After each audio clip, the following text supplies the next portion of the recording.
कथा और शाम को कोई मिलने आया तो उसने कहा, गुरुजी क्या भगवान दुख काटते हैं?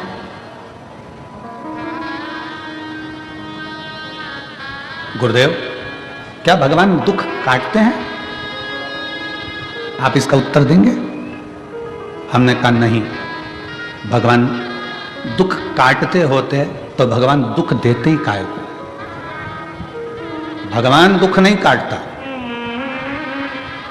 गुरुदेव आप तो कहते हो कि भगवान तकलीफें मिटाता है, भगवान समस्या समाप्त करता है, दुख समाप्त करता है, क्या भगवान दुख काटते हैं? हमने कहा अगर भगवान दुख काटता तो भगवान दुख देता ही काहे को? भगवान दुख नहीं काटते। शिव महापुराण की कथा कहती है भगवान का नाम और हमारा अच्छा कर्म दुख को काट देता है।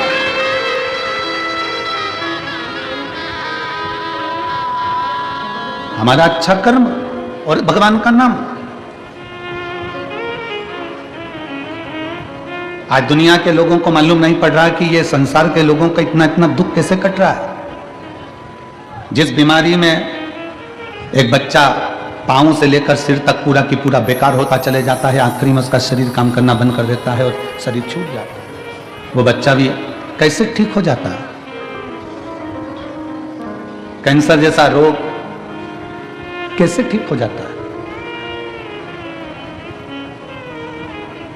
दुनिया के लोग कहते हैं कि दुख याद रखना आपका जपा हुआ नाम, आपका भजा हुआ स्मरण। इसलिए तुलसी बाबा ने लिखा था कलयुग केवल नाम आधारा। कलिकाल में नाम की प्रधानता है। आप अपने भजन का बल जितना बढ़ा रहे हो, आप जितना जितना श्री शिवाय, जम के बोलो जरा, श्री शिवाय नमस्तुभ्यम, आप जितना जितना शंकर का मंत्र जाप कर रहे हो, आप जितना जितना शिव का नाम जाप कर रहे हो, श्री शिवाय नमस्तुभ्यम बोलते जा रहे हो, बोलते जा रहे हो। दुख कौन काट रहा है? आपका अच्छा कर्म। आपने मंदिर जाना चालू कर दिया, आपकी किस्मत में बहुत सारी ठोकर लिखी थी, आपके जीवन में बहुत सारा दुख लिखा हुआ था, बहुत सारा कष्ट लिखा हुआ था, बहुत सारी ठोकरें लिखी हुई थी, और आपने भगवान के मंदिर जाना चालू करा तो वो दुख की ठोकर भी तुम्हारी दूर होती चली गई, कष्ट की ठोकर भी दूर होती चली गई। शिव महापुराण की कथा कहती है अगर वो बच्चा सुन रहा हो और बच्चे ने प्रश्न किया कि क्या भगवान दुख काटता है? अगर भगवान दुख काटता तो भगवान दुख नहीं देता। भगवान ने दुख दिया है, काटना आपको पड़ेगा। कैसे? भगवान का नाम लेकर और अच्छे कर्म कर उस दुख को काट दीजिए। किम्मत बुरे कर्म कर बंदे वरना पछताएगा, भगवान की आंखों से तू बच नहीं पाएगा, तू बच नहीं पाएगा। अरे ओ अज्ञानी मत कर नादानी, तेरे कर्म का फल ही तू ही पाएगा, जैसा किया तूने तेरे आगे आएगा। मत बुरे कर्म कर बंदे वरना पछताएगा, भगवान की आंखों से तू बच नहीं पाएगा, तू बच नहीं पाएगा। अरे ओ अज्ञानी मत कर नादानी, अरे ओ अज्ञानी मत कर नादानी। भगवान दुख नहीं काटता, भगवान दुख सहन करने की शक्ति देता है, भगवान दुख सहन करने का बल देता है। फिर किसी ने प्रश्न किया, गुरुजी जब ऊपर जाते हैं मरकर 84 लाख योनियां मिली हैं, सारी योनियों में ऊपर गए मर मर कर, भगवान ने ऊपर जाकर अपने को, हमने सुना है कि गरुड़ पुराण में लिखा है कि ऊपर जाने के बाद बेतन्नी में गिरो, नरक में पड़ो, खोलते तेल में उकाला, त्रिशूल से मारा, चाकुओं से काटा, सब कुछ हुआ। तो जब ऊपर ही इतना भुगता देते हैं तो फिर नीचे काहे को भुगताते हैं? बोलो सही है कि गलत है? अरे जम के तो बोलो रे, सही है। जब ऊपर खोलते तेल में, गरुड़ पुराण में सुना है कि नहीं सुना? तुम लोगों ने सुना है ना? खोलते तेल में डाल दिया, त्रिशूल से मार दिया, अग्नि में जला दिया और इतना नोच आ गया, शरीर जीव रोने लगा। जब ऊपर इतना भुगताया तो फिर नीचे काय को भुगताता? हे गुरुजी जब ऊपर इतना कष्ट मिला है जीवात्मा को, तो फिर नीचे जीवात्मा को कष्ट क्यों मिलता है? हमारा कहना केवल इतना सा है कि जब हॉस्पिटल में भर्ती रहते हो तो वहां तो दवाई खाना पड़ती है, इंजेक्शन लेना पड़ता है, दवाइयां पीना पड़ती है, सब कुछ हॉस्पिटल में होता है। ये समझ लो कि ऊपर हॉस्पिटल है जिसमें जीवात्मा का इलाज हुआ। इलाज होने के बाद जब वो घर जाता है ना, तो वहां भी थोड़ी ना थोड़ी टेबलेट बांध के दे दी जाती है। समझ में आ रही है ना कथा? वो हॉस्पिटल है जहां हम भोग कर आए, और भोग कराने के बाद वहां के डॉक्टर ने, धर्मराज ने, यमराज ने थोड़ी बहुत टेबलेट बांध कर दे दी कि अब ये नीचे जाएगा तो सुबह शाम ये दवाई मिलती रहेगी, मतलब कहीं ना कहीं दुख प्राप्त होता रहेगा। तो बस उसी तरह डॉक्टर ने कह दिया घर जाकर ये दवाई लेना पड़ेगी, तो डॉक्टर से कहो डॉक्टर साहब मैंने हॉस्पिटल में इतनी दवाई खा ली, अब घर की क्यों दे रहा हूं? नहीं, घर का डोज तो देना पड़ेगा, घर पे जाओगे तो ये दवाई तो लेना पड़ेगी, ऐसा तो करना पड़ेगा। उसी तरह जीवात्मा ने कहा जब हम इतना ऊपर भुगत लिए, हमें खोलते तेल में डाल दिया, अग्नि में पटक दिया, पानी में पटक दिया, हमें नोच नोच के खा गए, ऊपर हमें नरक में इतना भुगताया गया, अब नीचे क्यों भुगता रहे हो? तो भगवान ने कहा चिंता मत कर, हॉस्पिटल से छुट्टी करी है तो घर की टेबलेट देकर भेजा है, थोड़ा तो नीचे जाकर भी भोगना पड़ेगा। थोड़ी बहुत दवाई यहाँ की भी मिली है तो वो हम भोग रहे हैं। कहीं बच्चे तकलीफ दे रहे हैं, कहीं बेटियां तकलीफ दे रहे हैं, कहीं पति, कहीं पत्नी, कहीं परिवार, कहीं नाते, कहीं कुटुंब, कहीं कबीला, ये तकलीफ देते फिर रहा है। थोड़ा थोड़ा तकलीफ हमें मिल रहा है। समझ लेना कि ये टेबलेट हमें लिख कर दी है, इसको हमें खाना पड़ेगा। चाहे तुम पानी से खा लो, चाहे तुम दूध से खा लो, चाहे मुंह सड़ा कर खा लो, चाहे प्रसन्न होकर खा लो। उसी तरह संसार में आए हो तो ये दुख जो मिल रहे हैं, इसको चाहे तुम प्रसन्नता से निकाल दो, चाहे रो रो के निकाल दो, ये तुम्हारे ऊपर निर्भर है। दवाई तो खाना पड़ेगी। बस इतना याद रखो कि भगवान का नाम जितना लोगे, जितना नाम का उच्चारण करोगे, जितना जितना नाम का स्मरण करोगे, श्री शिवाय नमस्तुभ्यम। दुनिया के लोगों ने पूछा कि इस मंत्र में ऐसा क्या है, इस मंत्र में क्या है ऐसा, तो जप कर देखिए। जब से दुनिया के लोगों ने श्री शिवाय नमस्तुभ्यम जपना प्रारंभ करा, कोरोना महामारी के बाद जब भगवान शंकर के नाम का उच्चारण करना प्रारंभ करा, उसके बाद मनुष्य की दशा और मनुष्य की दिशा दोनों सुधरना प्रारंभ हो गई। मनुष्य का जीवन संवरना प्रारंभ हो गया, मनुष्य का जीवन समझना प्रारंभ हो।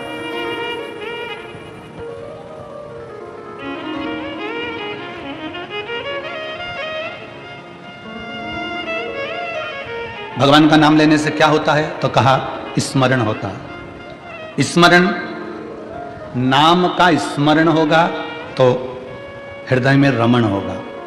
हृदय में रमण होगा जब हमारे हृदय में भगवान के नाम का रमण होना प्रारंभ हो जाएगा। नाम का स्मरण हुआ, स्मरण से रमण हुआ, और रमण होना जब हृदय में प्रारंभ हो गया तो समझ लो दुख का मरण हो जाएगा, फिर दुख समाप्त हो गया।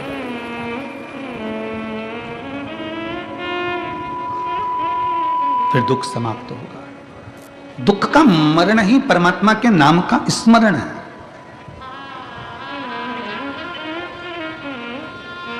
श्री शिवाय नमस्तुभ्यं, श्री शिवाय नमस्तुभ्यं, श्री शिवाय नमस्तुभ्यं, श्री शिवाय नमस्तुभ्यं, श्री शिवाय नमस्तुभ्यं, श्री शिवाय नमस्तुभ्यं, श्री शिवाय नमस्तुभ्यं, श्री शिवाय नमस्तुभ्यं, श्री शिवाय नमस्तुभ्यं, श्री शिवाय नमस्तुभ्यं। आप उसको भजेंगे, जपेंगे, स्मरण करेंगे, दुख कटेगा।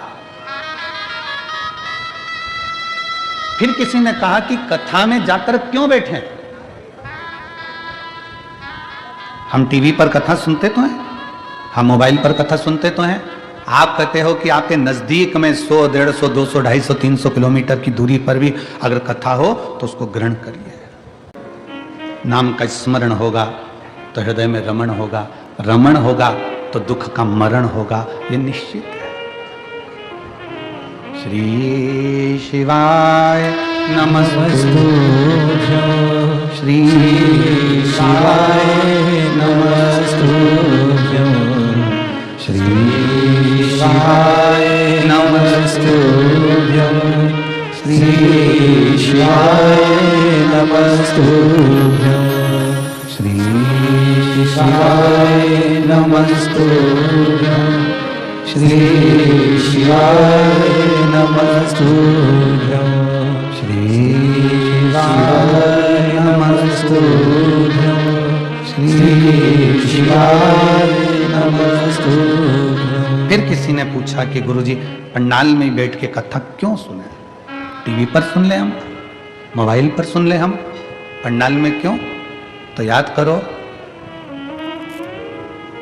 3.5 करोड़ रोम छिद्र या मनुष्य के शरीर में 3.5 करोड़ रोम छिद्र हैं इस मनुष्य के शरीर में।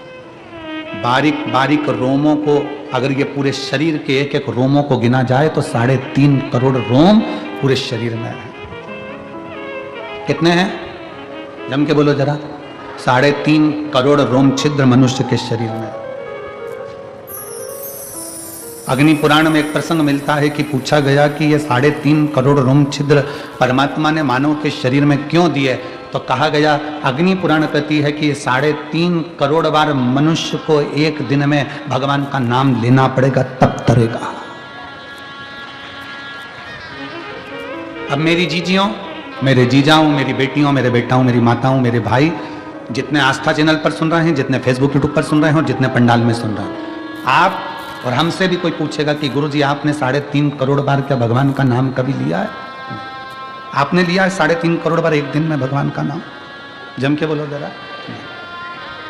कोई संत साधु सन्यासी तपस्वी भी नहीं होगा जो एक दिन में 3.5 करोड़ बार भगवान का नाम ले।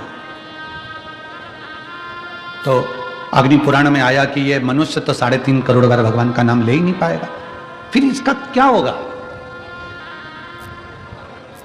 और शास्त्र कहता है जिसने 3.5 करोड़ बार भगवान का नाम ले लिया तो उसके दुख भगवान धीरे धीरे काटना चालू कर देता है। तो फिर ये 3.5 करोड़ बार बोल ही नहीं पाएगा तो इसका दुख भी नहीं कटेगा।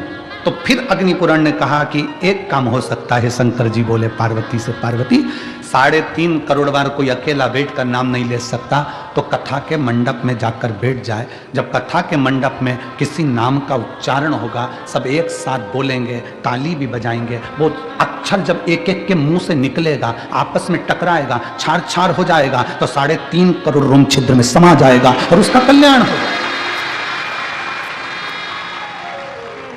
अब लोग कहते हैं महाराज जी, लोग पंडाल में कथा सुनने के लिए आते हैं तो इनका दुख क्यों कट जाता? कैसे कट जाता? इनका दुख कटता कैसे है? उसका केवल एक कारण है कि आपके मुख से श्री शिवाय नमस्तुभ्यं, श्री शिवाय नमस्तुभ्यं, श्री शिवाय नमस्तुभ्यं, श्री शिवाय नमस्तुभ्यं, श्री शिवाय नमस्तुभ्यं, श्री शिवाय नमस्तुभ्यं। जब आप नाम का उच्चारण करते हो, आपके मुख से शब्द निकलता है, वो टकराता है। अभी इसका कोई प्रमाण है कि शब्द टकराता है? उसका प्रमाण है गीता जी का उपदेश। गीता का उपदेश कुरुक्षेत्र के मैदान में भगवान कृष्ण ने अर्जुन को गीता सुनाई। बोलो सुनाई कि नहीं सुनाई? अर्जुन को जो कुरुक्षेत्र के मैदान में गीता सुनाई, वो गीता का ज्ञान जो भगवान कृष्ण ने अर्जुन को दिया, अर्जुन को बोले भगवान कृष्ण गीता, उस गीता का उपदेश जब भगवान कृष्ण ने दिया, तो वो गीता बोलने पर भगवान के मुख से जो शब्द निकले, वो शब्द आज भी कुरुक्षेत्र की भूमि पर घूम रहे हैं। इसलिए वहां पर बड़े बड़े रिसर्च सेंटर लगाए गए कि भगवान ने जो ध्वनि में बोला था वो ध्वनि पकड़ना है और उन अक्षरों को पकड़ना है। उसी अक्षरों को पकड़कर हमारे वेद और शास्त्र ये गीता का ज्ञान देते हैं। अक्षर जो तुम बोलते हो वो वायुमंडल में हमेशा रहते हैं, वो गूंजते रहते हैं, वो कभी समाप्त नहीं होते। शिव पुराण कहती है, अच्छा सोचिए, जब हम भगवान का नाम जाप करते हैं तो वो मंत्र टूटता है जब आपस में टकरा कर। तो जितने शिव भक्त यहाँ बैठकर कथा कर तत्व ग्रहण कर रहे हैं, लाखों शिव भक्त भगवान शंकर की कथा सुन रहे हैं। कोई टीवी के माध्यम से, कोई मोबाइल के माध्यम से कथा सुन रहा है, और जब वो भी मंत्र का जाप करता है तो उसकी वाइब्रेशन उस तक पहुंचती है और उन सबका कल्याण हो जाता है, जो चाहे टीवी पे सुने चाहे मोबाइल पर सुने। श्री शिवाय नमस्तुभ्यं, श्री शिवाय नमस्तुभ्यं, सब बोलिए। श्री शिवाय नमस्तुभ्यं श्री शिवाय नमस्तुभ्यं श्री शिवाय नमस्तुभ्यं श्री शिवाय नमस्तुभ्यं। ये हमारे शरीर की तरंगे हमें वहां तक लेकर जा रही है, हमारे भीतर की तरंगे हमें वहां तक लेकर जा रही है। भगवान दुख नहीं काटता, अगर दुख काटता मेरा भगवान तो दुख ही नहीं देता। भगवान दुख देता है तो भगवान का कार्य है कि वो उस दुख को सहन करने की शक्ति देता है। दुख कौन काटेगा? अब आपको बताना है, दुख कौन काटेगा? आपका जपा गया नाम, आपका चढ़ाया गया एक लोटा जल। आप जो अपना घर छोड़कर परमात्मा के दरवाजे तक जा रहे हो, किसी भूखे को भोजन करा रहे हो, किसी प्यासे को पानी पिला रहे हो, किसी व्यक्ति के दुख की घड़ी में तुम काम आ रहे हो और एक लोटा जल भगवान शंकर को चढ़ा रहे हो और मुख से श्री शिवाय नमस्तुभ्यम कह रहे हो, तुम्हारा वो सत्कर्म, तुम्हारा वो भजन, तुम्हारा वो नाम जाप, तुम्हारा वो स्मरण तुम्हारे दुख को समाप्त कर देगा, तुम्हारे कष्ट को समाप्त कर देगा। एक पत्र है,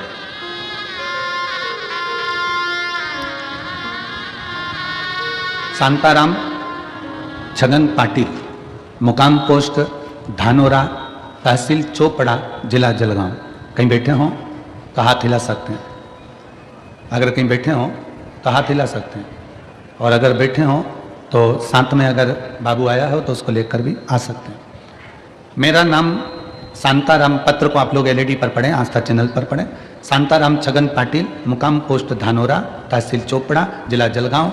मेरा मोबाइल नंबर ये है। मेरा लड़का हिमांशु शांताराम पाटिल, उम्र 14 साल, उसकी गर्दन इधर उधर घूम नहीं रही थी।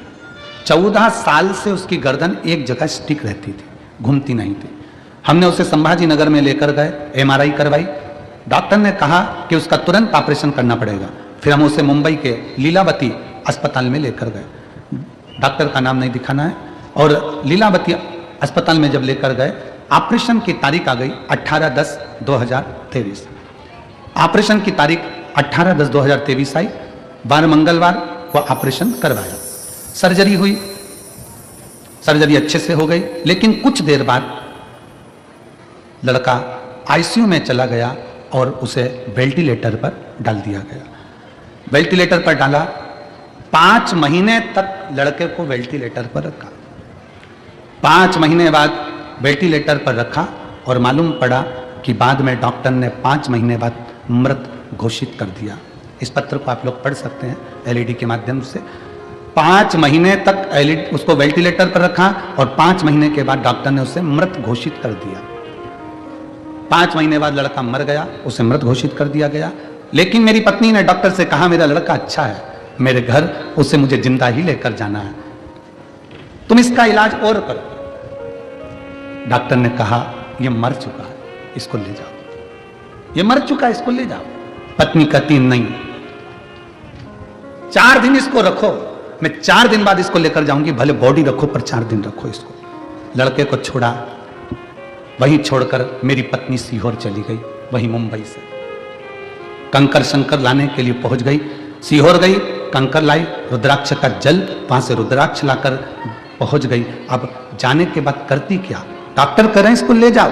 सामने हॉस्पिटल के ठीक सामने शिव जी का मंदिर है, उस मंदिर में जल चढ़ाती और अपने बेटे के शरीर पर लगा देती और मुंह में जल दे देती। डॉक्टर कहते इसको ले जाओ। 4 दिन, 5 दिन, 6 दिन निकल गए। डॉक्टर कहने लगे क्यों परेशान हो रही हो? ऐसा करते करते 42 दिन निकल गए। 42 दिन निकल गए। डॉक्टर कह रहे इसको ले जाओ, इसमें प्राण नहीं है। नहीं मानी। आखिरी में लड़के के शरीर में 42वें दिन हलचल चालू हो गई।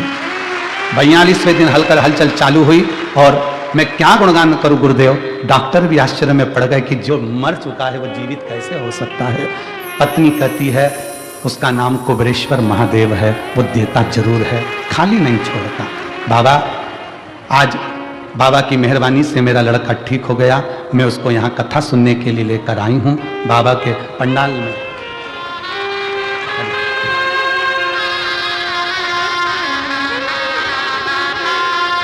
मेरे लड़के को मैं पंडाल में लेकर आई हूँ।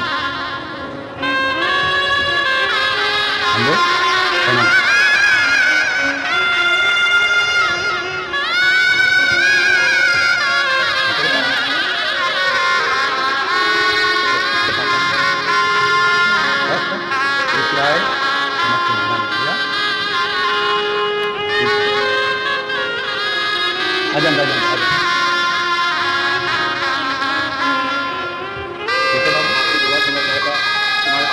बाबा की कृपा से, हमारी जुआ नहीं, शिव की कृपा।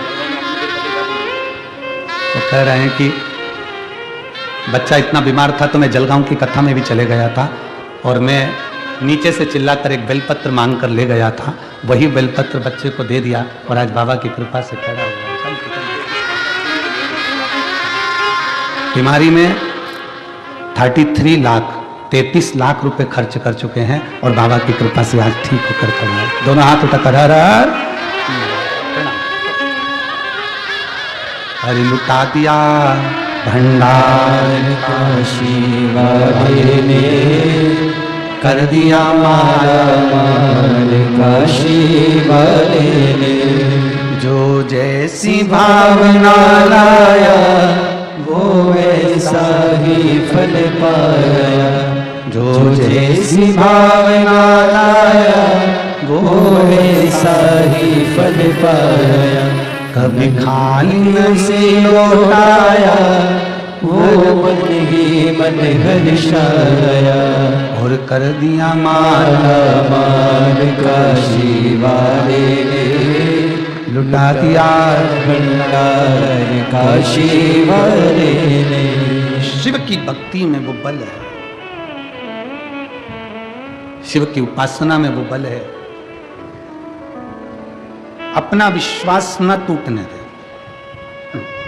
अपना भरोसा न टूटने दे। उस बहन ने एक पत्र में लिखा है, मैं डॉक्टरों को भी धन्यवाद देती हूं जिन डॉक्टरों ने भी हिम्मत नहीं हारी और हमारा साथ दिया।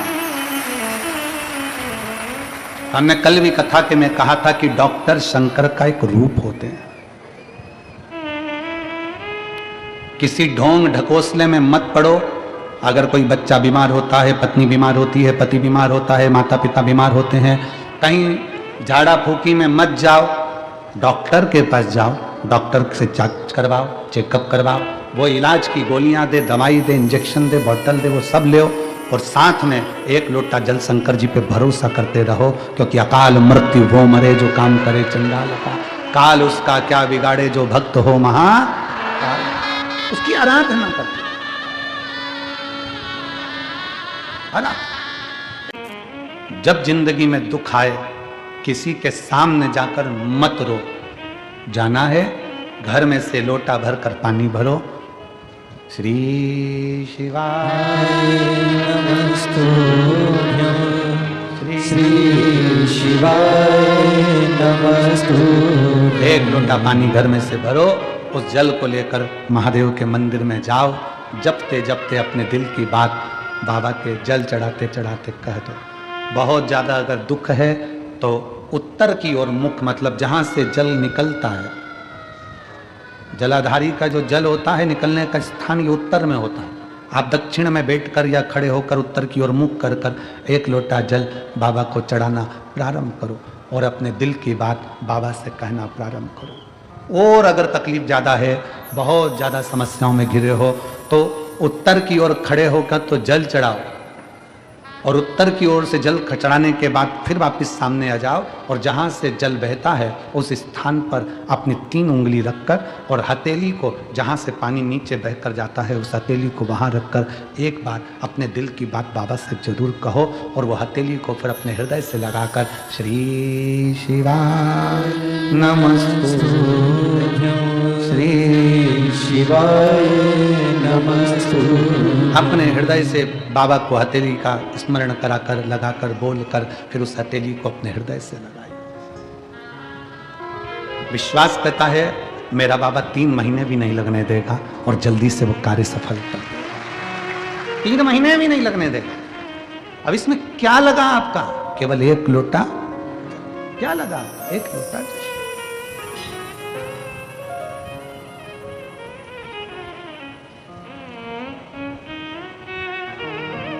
आपकी शिव भक्ति, आपकी भगवान शंकर की अविरल भक्ति शिव के करीब में ले जाती है।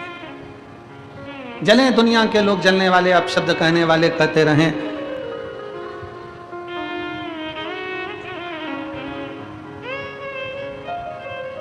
उनका काम है जलना, उनका काम है अपशब्द कहना, कहते रहेंगे।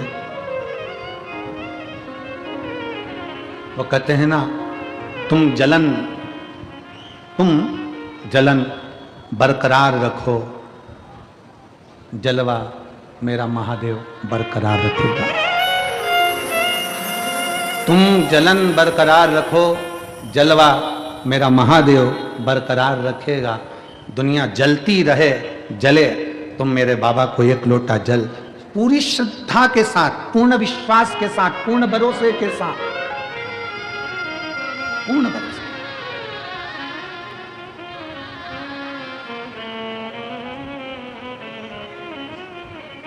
एक दीदी ने लिखा अपने पत्र में, कल हम पत्र पढ़ रहे थे, उसमें पत्र में लिखा था, हम साउथ में रहते हैं, हम दक्षिण में रहते हैं, और हमारे कर्नाटक में, हमारे साउथ में, हमारे उधर मंदिर के अंदर महिलाओं को नहीं जाने देते, तो हम जल चढ़ाने कैसे जाएं? साउथ में हमें मंदिर के अंदर जल चढ़ाने नहीं जाने देते, तो हम कैसे जाएं? तो मेरा उन दीदियों से निवेदन है, मंदिर में जल चढ़ाने का मना करते हैं, बेलपत्री के पेड़ के नीचे तो जल चढ़ाने का मना नहीं करते, उसके नीचे चढ़ाएं। और अगर बेलपत्र के पेड़ के नीचे जल चढ़ाने का मना करें तो अपने घर के बगीचे में मिट्टी को थोड़ा सा ऊंचा करिए, शिवलिंग जैसा निर्माण करिए, जल चढ़ा दीजिए, फिर अलग से एक लोटा जल और चढ़ा दीजिए, तो वहीं विसर्जन भी हो जाएगा और जल भी चढ़ जाएगा। दिल मन चंगा तो कठोते में गंगा। मन अगर चंगा है, मन प्रसन्न है, तो सब कुछ हो सकता, सब कुछ।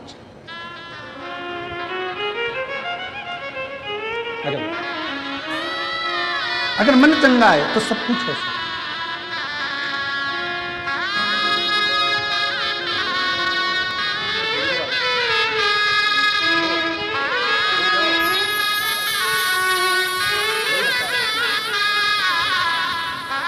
यही बालक है जिसके पेट में से थैली निकाल दी गई थी और डॉक्टर ने कहा था जिंदगी भर नहीं निकलेगी, और सीहोर में 3 दिन रुकी रही और बाबा का चढ़ा जल लगाती रही, बाबा के आश्रित हो गई, बाबा को चढ़ा।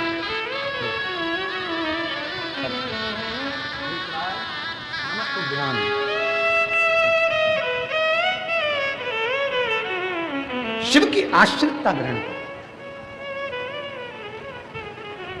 दुख हम, आप जो मंत्र जाप कर रहे हैं, जो भजन कर रहे हैं, जो स्मरण कर रहे हैं, जो नाम जाप कर रहे हैं, जो कीर्तन कर रहे हैं, ये हमारे दुख को काट देता है।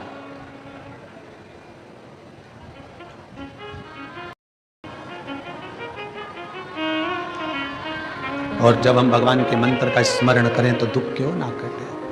कई लोग कहते हैं गुरुजी हम दिन रात भगवान का भजन करते रहते हैं, दिन रात हम भगवान को पुकारते रहते हैं, दिन रात हम भगवान की भक्ति करते रहते हैं।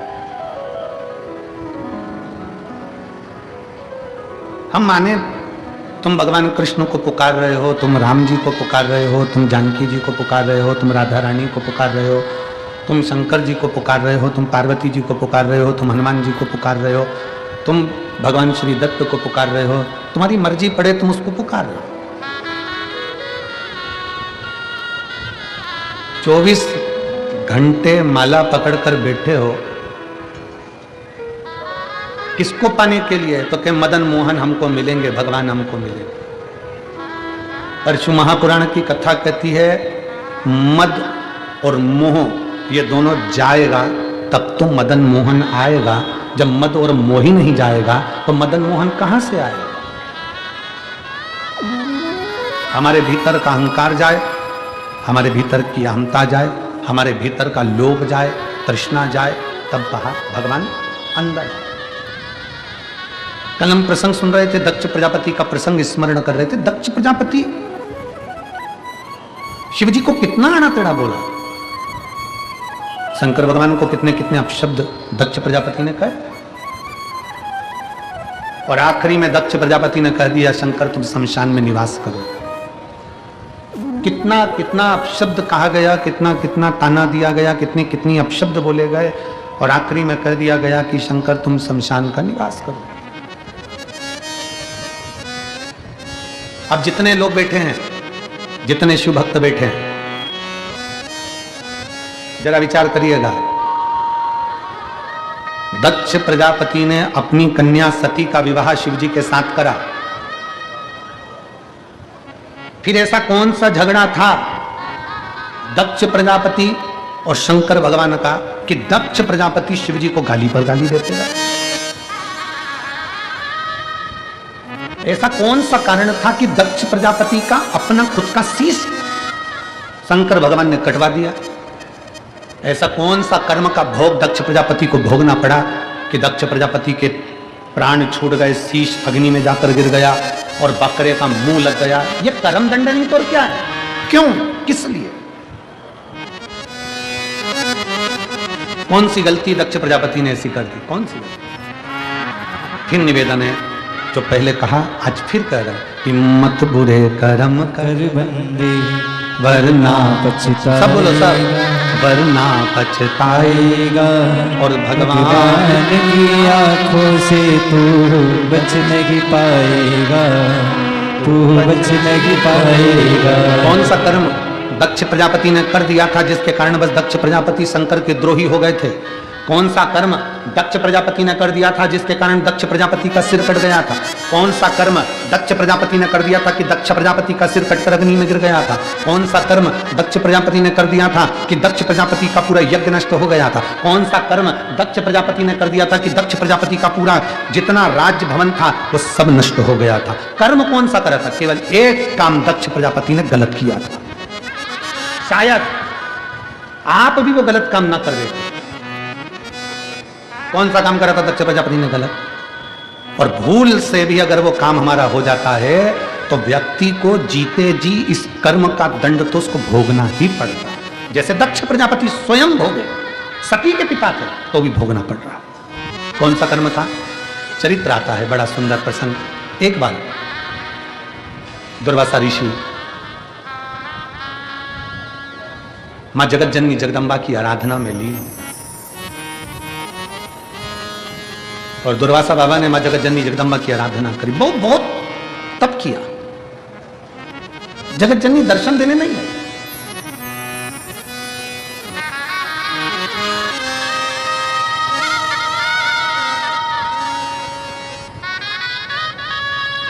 और मेरे आने में बुलाने में क्या कमी रह गई, आप आए नहीं और सुबह हो गई। कौन सी कमी रह गई? भरोसा शिव पर करो। गलती करी है दक्ष प्रजापति ने, एक गलती बड़ी विचित्र। कभी कभी हमें हमारे कर्म का भोग भोगना पड़े।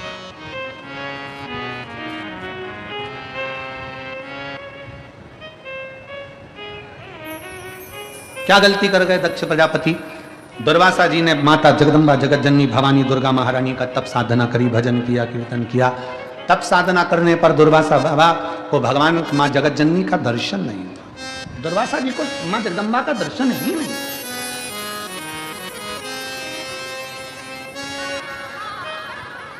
मां जगत जननी का दर्शन नहीं हुआ, नेत्र खुल गए, तप साधना से उठ गए, विचार किया मुझे मां का दर्शन नहीं हुआ।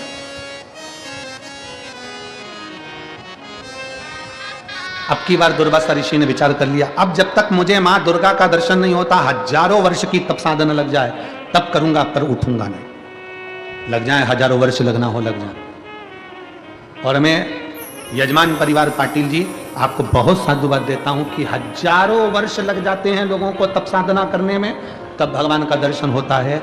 आपके भी पूर्वजों के कोई पुण्य प्रबल हुए होंगे तो यजमान पद आपने शिव पुराण का ग्रहण करना। साधुता है आपको, बहुत बहुत साधु, बहुत साधु, उसके लिए बहुत साधु।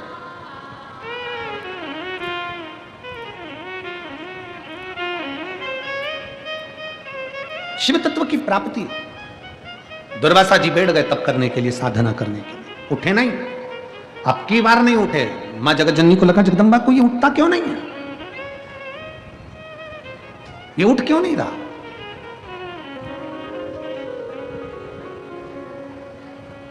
दो तरह की शिव भक्ति है, एक शिव भक्ति बाहर से दिखती है और दूसरी शिव भक्ति अंदर से दिखती है। सावधान होकर सुनिएगा जरा। जहर पियोगे तो मरोगे कि नहीं मरोगे? जम के बोलो जल्दी से, मर जाओगे ना। और अगर जहर मुंह में रख लो और कुल्ला करो और कुल्ला करके थूक दो,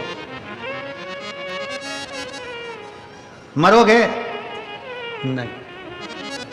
जहर अंदर गया तो मर गए, जहर मुंह के अंदर कुल्ला कर कर थूक दिया तो नहीं मरे। बाहर रह गया जहर तो मरे नहीं हो, अंदर जाता तो मरते, जहर अंदर गया तो मर गए। उसी तरह शिव महापुराण अंदर गई तो तर गए,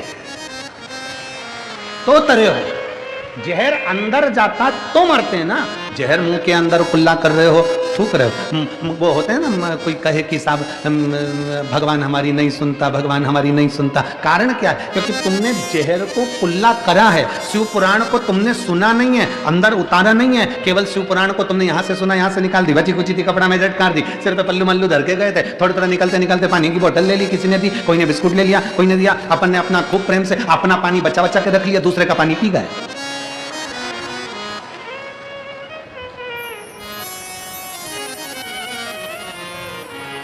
और फिर किसी से कहा हमने तो सिरपुर की कथा सुनी थी, भगवान ने हमारी तो सुनी ही नहीं, क्योंकि तुम पानी की बोतल में रह गए।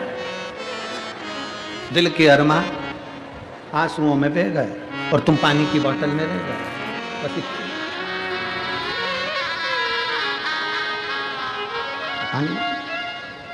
तुम पानी के पाउच के चक्कर में, 2 रुपए का पानी का पाउच, पानी की बोतल 10 रुपए के चक्कर में तुम रह गए। और जो था तुम्हारे पड़ोस में बैठी थी, बड़ी ध्यान लगाकर कथा सुन रही थी, उसने कथा को ना इधर से निकलने दिया ना उधर से निकलने दिया। बाजू वाली बोल भी रही थी तो उसको कोनी मारकर पाँव पड़ती हूँ, मैं 2 घंटे के लिए मुझे सुन लेने दे। 50 रुपए खर्च करके 500 रुपए सूरत से, एक बहन यहाँ कथा सुनने आती, सूरत से रोज आती है, सूरत से रोज जाती है, यहाँ से रोज जाती और रोज सूरत से कथा सुनने आती। मैं इतनी दूर से कथा सुनने आती, तेरे हाथ जोड़ती हूँ, थोड़ी देर चुप हो जा। पड़ोसन के पाँव पड़ लिया उसने, बस तू चुप हो जा थोड़ी देर, मुझे शंकर को भीतर उतारना है। जहर का कुल्ला कर कर थूकोगे नहीं मरोगे, जहर अंदर जाएगा तो मरोगे। उसी तरह शिव पुराण केवल बाहर से सुन ली, थोड़ी निंदा कर दी, थोड़ा सुन लिया, थोड़ा ऐसा बोल दिया वैसा बोल दिया, सबके चक्कर में पड़े रहे। शिव पुराण पूरी हो गई, आज 5वां दिन हो जाएगा, कल 6ठा दिन हो जाएगा, परसों दिन सियोर वाला महाराज दुबई के लिए निकल जाएगा, कथा पूरी होगी। कल कथा की शिवरात्रि रहेगी, 6ठा दिन है ना, तो कल कथा का 6ठा दिन शिवरात्रि मानी जाती है। लाखों की संख्या में शिव भक्त कल की कथा सुनने के लिए आते हैं, क्योंकि कल बाबा जो भंडार खोलते हैं वो दूसरे दिन 8 बजे से 11 बजे तक मेरा बाबा देकर भेज देता है।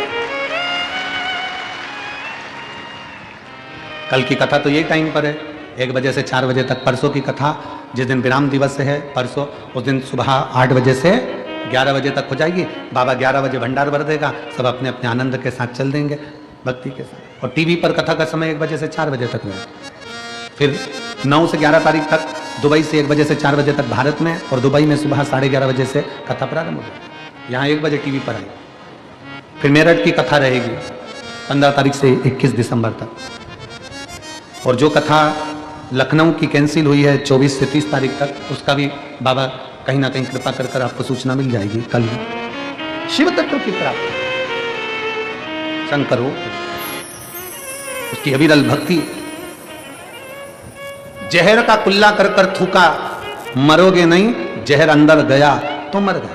कई लोग कहते हैं भगवान हमारी नहीं सुन रहा, भगवान हमारी नहीं सुन रहा, हमने कथा सुनी, हमने ऐसा करा वैसा करा। तुमने शिव पुराण को अंदर उतारा नहीं है अभी। आज अगर अंदर उतार लेते तो जैसे वो सिसोदिया बेटा कह रहा है कि अब मेरा शंकर के प्रति इतना भरोसा हो गया कि मैं शंकर के लिए एक शब्द नहीं सुन सकता, मैं शंकर की निंदा नहीं सुन सकता, मैं शिव के लिए अब शब्द नहीं सुन। विश्वास जागृत हो गया, भरोसा केंद्रित हो गया।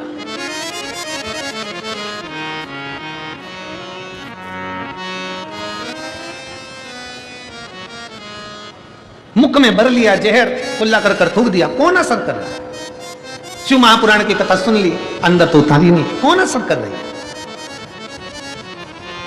महाराज शंकर को ढूंढना पड़ता है, शिव को ढूंढना पड़ता है। शंकर को जितना चाहोगे दिल से, शंकर को उतना ढूंढो, उतना ढूंढो। तुम्हारी सोने की चूड़ी, तुम्हारी सोने की अंगूठी अलमारी में रखी थी, कहीं खो गई, क्या करोगी? बोलो बोलो जम के बोलो जरा, क्या करोगी?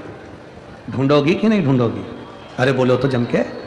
सोने की चूड़ी अलमारी में रखी थी, मेरी अंगूठी रखी थी, कहां चली गई? अलमारी में सब देखा, अलमारी को उबड़ कबड़ सब कर ली तुमने, नींद मिल रही तो फिर क्या करोगे? अलमारी के कपड़ों को बाहर पटकोगे कि नहीं पटकोगे? बोलो तो सही, अरे जम के तो बोलो, पटकोगे ना? अलमारी के कपड़ों को बाहर निकालोगे, अलमारी को खोल कर देखोगे कहां है, सामान निकालोगे, मेरी सोने की चूड़ी नहीं मिल रही, फिर पलंग पेटी, बिस्तर, चद्दर, गादी, तकिया सब दूर देखोगे, कचरा उठाकर बाहर पटक दो। टेंशन, बच्चे कह रहे हैं मम्मी मम्मी, बच्चों को धो दिया, चुप, मेरी सोने की चूड़ी, मेरी सोने की चूड़ी नहीं मिल रही, भटक रहा है, चिड़चिड़े हो गए, गुस्सा आ गया, मन स्थिर नहीं है, चाय बनाने में मन नहीं लग रहा, न शक्कर की जगह नमक डाल दिया, स्थिरता नहीं। सास ने पूछा पागल हो गई है, नमक की चाय पिला रही, मेरी सोने की चूड़ी, मेरी अलमारी का सामान निकाल दिया, पलंग पेटी पर से गद्दा चादर सब हटाकर देख लिया, सोने की चूड़ी नहीं मिल रही। कितनी बेचैनी है अंदर, दिल में कितनी बेचैनी है, क्योंकि सोने की चूड़ी नहीं मिल रही। इतनी ही बेचैनी तुम्हें शंकर से मिलने की होना चाहिए, बस वो मिल नहीं रहा, वो मिल नहीं। और तुझसे मिलने के लिए तेरी कसम, तुझसे मिलने के लिए तेरी कसम, जरूरी सोने की चूड़ी नहीं मिल रही, बेचैनी। अलमारी का सारा सामान निकाल दिया, फिर निवेदन है, जैसे चूड़ी को ढूंढने के लिए अलमारी के कपड़े निकाल कर फेंक दिए, फिर बाद में चूड़ी मिल गई, उसी तरह अपने भीतर से अहंकार निकाल कर फेंक दो, फिर शिव मिल जाएगा, शिव मिल जाएगा। और तुझसे मिलने के लिए तेरी कसम, तुझसे मिलने के लिए तेरी कसम, मुलाकात जरूरी सनम। उससे मिलन हो जाए, केवल मिलन। सोने की चूड़ी नहीं मिल रही, अलमारी खाली, सामान फेंक दिया, बेडशीट फेंक दी, गद्दा देख लिया, बेचैनी होने लगी, दिल नहीं लग रहा, बच्चों को कूट दिया, सास को नमक की चाय पिला दी, बेचैनी, सब्जी लेने में मन नहीं, काम में मन नहीं, 2 दिन से तो डेंटिंग पेंटिंग भी नहीं करी, रोज 15 मिनट तक कांच के सामने खड़ी होकर डब्बा भरती थी, अब वो डब्बा भी नहीं भर रही, डब्बा भी नहीं भर रही, पेंसिल से लाइन खींचती, फिर धीरे धीरे वो उसको पोतती, पूरा डब्बा भरती, और डब्बा भी नहीं। क्यों? मेरी सोने की बेचैनी अंदर से। खानो नहीं भावे मने, पीनो नहीं भावे, दौड़ दौड़ मन सत्य चूड़ी जावे, जावे, चूड़ी सुहा नहीं रहा, कुछ भी नहीं सुहा। जैसे चूड़ी को ढूंढने की बेचैनी है, अलमारी खाली कर दो, चूड़ी ढूंढो, मिलेगी जरूर। उसी तरह मन की अलमारी अहंकार से खाली कर दो, शिव मिलेगा जरूर, प्राप्त जरूर होगा। बेचैनी जो संपूर्ण जगत का कल्याण करने वाले हैं। दुर्वासा बाबा ने माँ की आराधना करी, माँ जगत जननी ने बहुत परीक्षा लेकर दर्शन दे दिया। माँ दुर्गा भवानी ने दर्शन दिया तो कहा, दुर्वासा जी मांगो, तुमको क्या चाहिए? दुर्वासा जी कहते हैं, मैंने मांगने के लिए तप साधना नहीं करी, मैंने मांगने के लिए तप साधना नहीं करी है। दुर्वासा जी कहते हैं, मुझे तो केवल माँ आपका दर्शन करना था और कुछ नहीं। माता का दर्शन किया तो माँ प्रसन्न होकर अपने गले की माला उतारकर दुर्वासा ऋषि को दे दी। जैसे दुर्वासा ऋषि ने माला पहनी, बड़े प्रसन्न होकर चल दिए। दक्ष प्रजापति के यहां से दुर्वासा बाबा के लिए भोजन प्रसादी का निमंत्रण आ गया। दक्ष प्रजापति की सभा में दुर्वासा बाबा जब भोजन करने के लिए पहुंचे, जैसे ही भोजन करने के लिए बैठे तो दुर्वासा ऋषि ने दक्ष प्रजापति को देखा तो दक्ष दुर्वासा जी के गले की माला देखकर प्रसन्न हो रहे थे और निवेदन कर रहे थे, बाबा आपके गले की माला बड़ी सुंदर लग रही है। बाबा कहे, ये तो मेरी माता ने दी है। माता की माला दक्ष प्रजापति जी ने मांग ली, गले की माला दक्ष को दी। दक्ष प्रजापति उस माला को पहनकर अपने कक्ष में पहुंच गए। विश्राम करने से पहले गले की माला उतारकर अपने पलंग पर रख ली।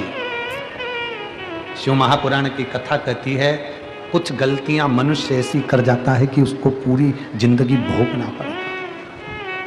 मंदिर का प्रसाद, मंदिर की बेलपत्र, जैसे याद रखो कोई व्यक्ति बीमार है ना, तो शंकर भगवान की चढ़ी हुई बेलपत्र उसके सिराने, उसके पलंग के पास, उसके पास रख सकते हो।